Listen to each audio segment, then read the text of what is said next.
I lived all alone, without anyone I could really talk to, until I had to make a crash landing in the Sahara Desert 6 years ago.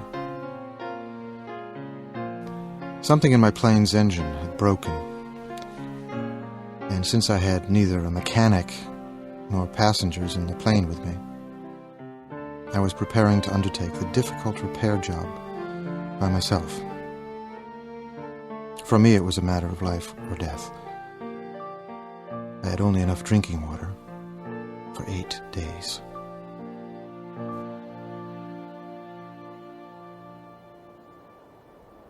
The first night, I went to sleep on the sand, 1,000 miles from my inhabited country. I was more isolated than a man shipwrecked on a raft in the middle of the ocean. So you can imagine my surprise when I was awakened at daybreak by a funny little voice saying, "Please, draw me a sheep." "What?" "Draw me a sheep." I saw an extraordinary little fellow staring back at me, very seriously. I stared wide-eyed at this apparition. "Please, "But what are you doing here?" draw me a sheep." In the face of an overpowering mystery, you don't dare disobey. Absurd as it seemed, 1,000 miles from all inhabited regions and in danger of death, I took a scrap of paper and a pen out of my pocket and made a drawing. He looked at it carefully. "No, this one is already quite sick. Make another." I made another drawing. My friend gave me a kind, indulgent smile. "You can see for yourself. That's not a sheep. It's a ram. It has horns." So I made my friend another drawing. But it was rejected, like the others. "This one's too old. I want a sheep that will live a long time." So then, impatiently, since I was in a hurry to start work on my engine, I scribbled a drawing.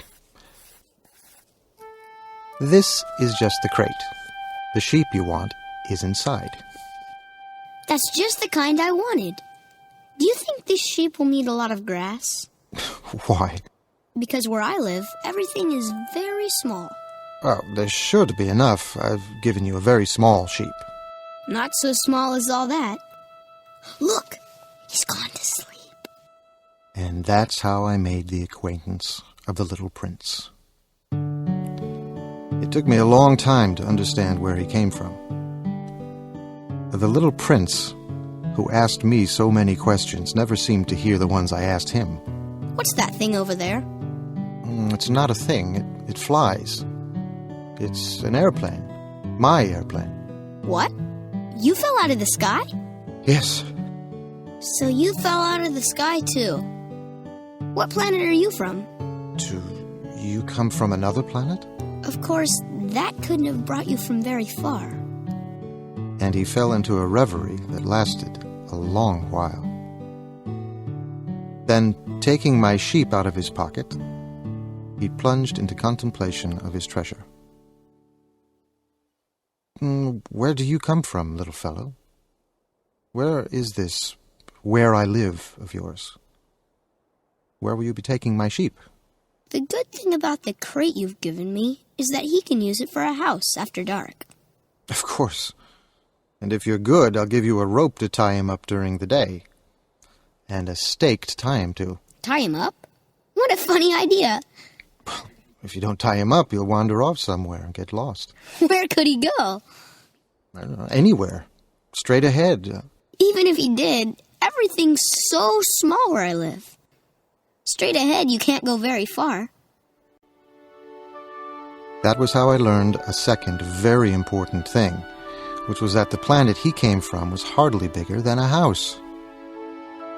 Every day I'd learn something about the little prince's planet, about his departure, about his journey.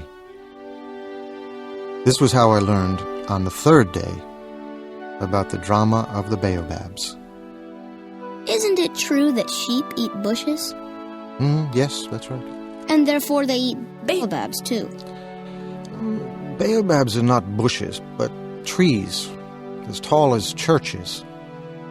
Even a whole herd of elephants couldn't finish off a single baobab. But before they grow big, they'd start out by being little. True enough. But why do you want your sheep to eat little baobabs? I was forced to make a great mental effort to understand this problem all by myself. And in fact, on the Little Prince's planet, there were, as on all planets, good plants and bad plants.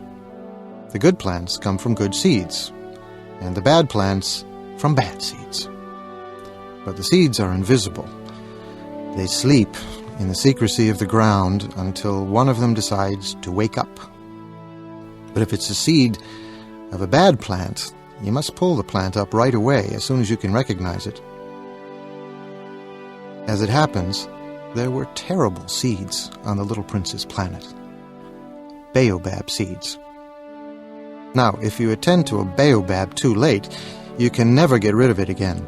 It overgrows the whole planet. Its roots pierce right through, and if the planet is too small, and if there are too many baobabs, they make it burst into pieces.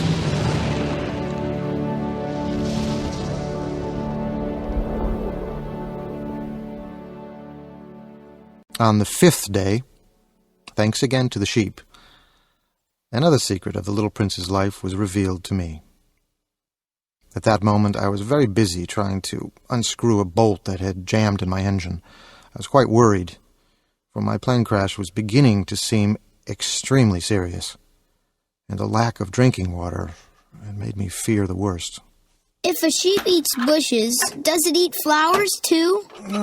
A sheep eats whatever it finds. Even flowers that have thorns? Yes, even flowers that have thorns. Then what good are thorns? Then what good are thorns? The Little Prince never let go of a question once he'd asked it. I was annoyed by my jammed bolt, and I answered without thinking.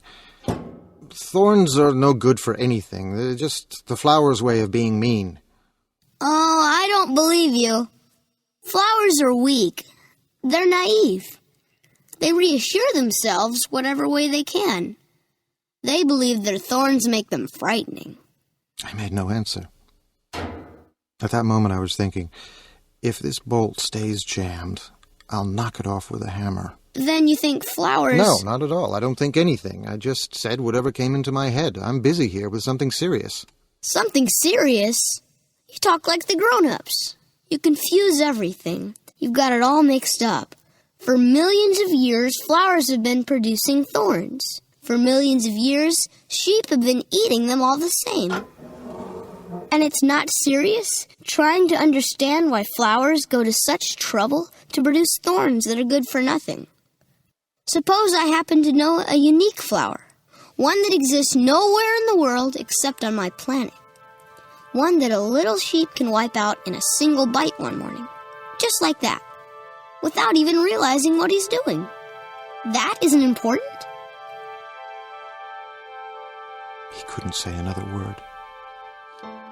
Night had fallen. I dropped my tools.